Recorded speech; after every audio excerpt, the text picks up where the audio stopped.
Assalamualaikum warahmatullahi wabarakatuh. Alhamdulillahirabbil alamin.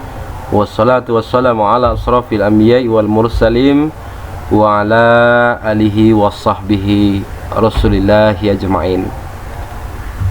Para pemirsa, para sahabat dan saudara, pada kesempatan kali ini kita akan mencoba membahas tentang sejatinya sile yang mencetak para pendeka, yaitu orang-orang yang arif bijaksana, orang-orang yang berwawasan luas, yang mencetak para ilmuwan.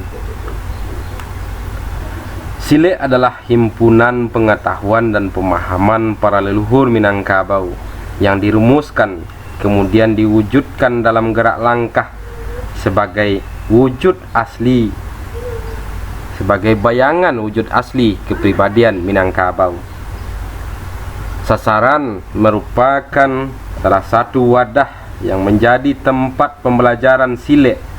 Di sanalah anak didik dilatih, yang biasa dikenal dengan istilah anak sasian.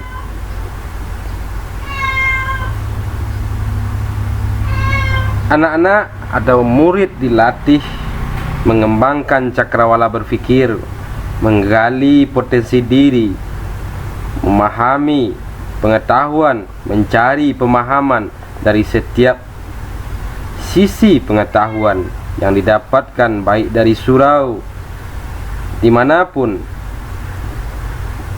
Para guru sile atau guru surau pada zaman dahulu rata-rata adalah orang-orang yang ahli bela diri, para pendeka, orang-orang yang menguasai sile. Di surau diajarkan berbagai macam pengetahuan,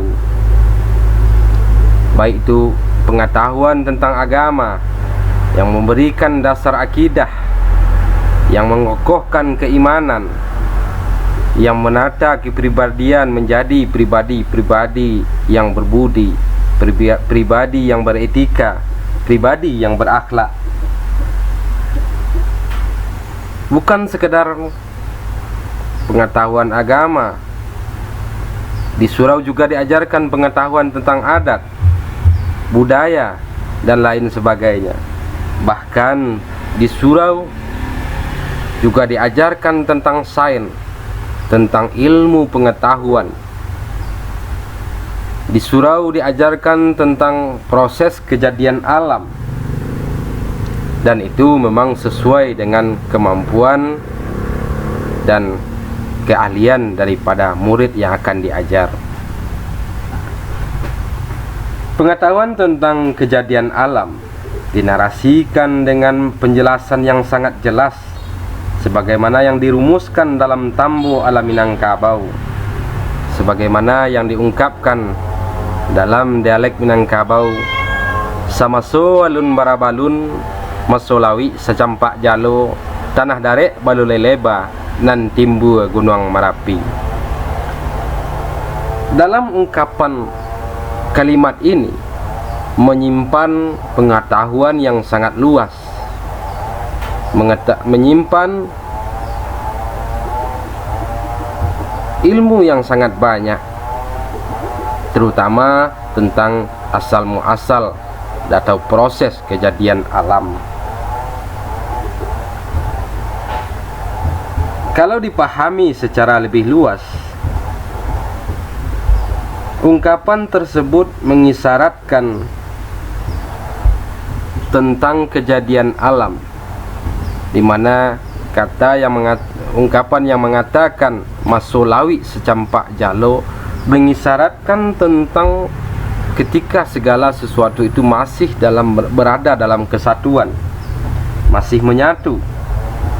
Kemudian tanah darek balu leleba mengisyaratkan tentang wujud yang belum nyata. Kemudian Merapi menantimbu gunung Merapi sebagai proses kejadian alam itu sendiri.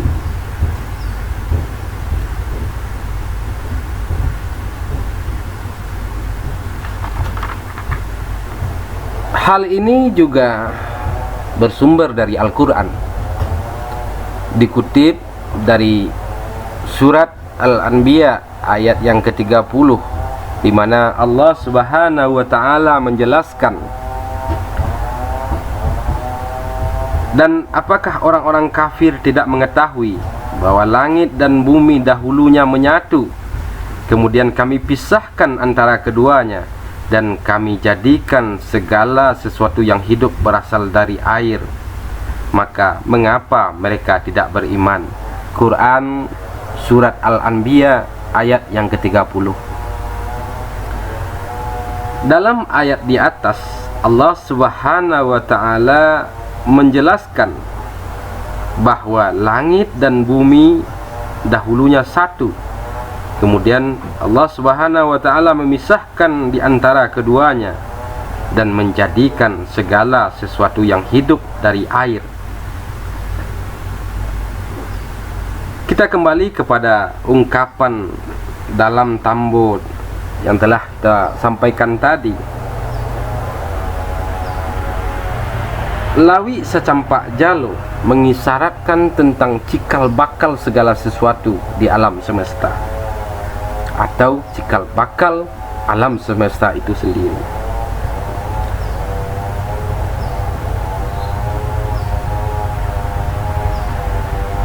Cikal bakal alam semesta tidak lain tidak bukan adalah dari Tuhan, dari zat ketuhanan, dan air sebagai isyarat kehidupan. Kemudian Gunung Merapi sebagai proses kejadian alam, isyarat kejadian alam itu sendiri. Pada akhirnya wujudlah alam seperti tanah di daratan. Ini bahasa yang sangat luar biasa, yang perlu analisa dan pemahaman dengan kearifan lokal, sehingga kita paham maksud dan tujuan yang sesungguhnya. Kajian tersebut telah menjadi dasar pemahaman leluhur Minangkabau, sehingga dirumuskan dan diabadikan dalam tambo sebagai titik awal peradaban. Namun hal itu tidak pernah dikembangkan oleh generasi Minangkabau selanjutnya. Saat ini generasi Minangkabau hanya sibuk mengagumi penemuan orang lain, sebagaimana temuan ilmuwan tentang kejadian alam semesta yang dikenal dengan teori Big Bang, yang dikemukakan oleh seorang ilmuwan dari Belgia pada tahun 1927. Akhir-akhir ini teori Big Bang tersebut menjadi perbincangan yang cukup hangat oleh para ilmuwan. Dalam teori Big Bang, dengan kajian kosmologi, alam semesta berawal dari satu titik yang padat dan panas. Karena padat dan panas dengan tiga materi utama, yaitu materi gelap dingin, materi gelap panas, dan barionik. Ketiga materi tersebut mempengaruhi wujud alam semesta sebanyak 18%. Sedangkan ada energi yang sampai hari ini tidak dapat dideteksi oleh para ilmuwan, yang menurut mereka mempengaruhi alam semesta hingga 72%. Dan energi itu dikenal atau diberi nama dengan energi gelap dingin. Istilah energi gelap dingin pada hakikatnya, kalau kita kutip dari Al-Quran, di mana Allah Subhanahu wa taala menjelaskan, innallaha muhitum bil alamin, sesungguhnya Allah meliputi seluruh alam. Hingga kapanpun energi gelap dingin ini takkan pernah mampu dideteksi secara lebih detail oleh manusia, karena itu merupakan bagian dari kekuasaan Allah. Itulah sekilas penjelasan tentang kajian kejadian alam yang dijelaskan dalam Al-Quran,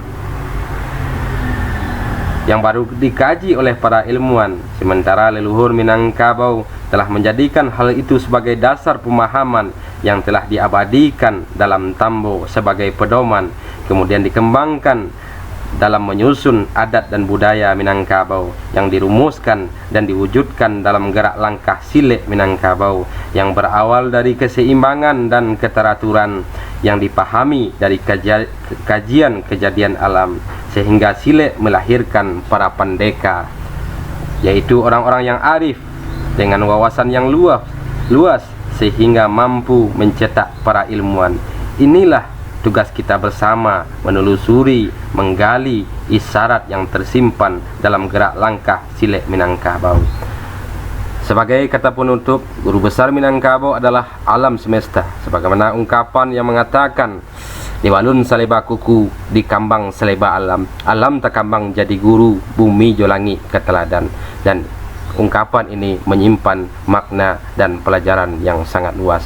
Demikian, terima kasih atas segala perhatian, mohon maaf atas segala kekurangan.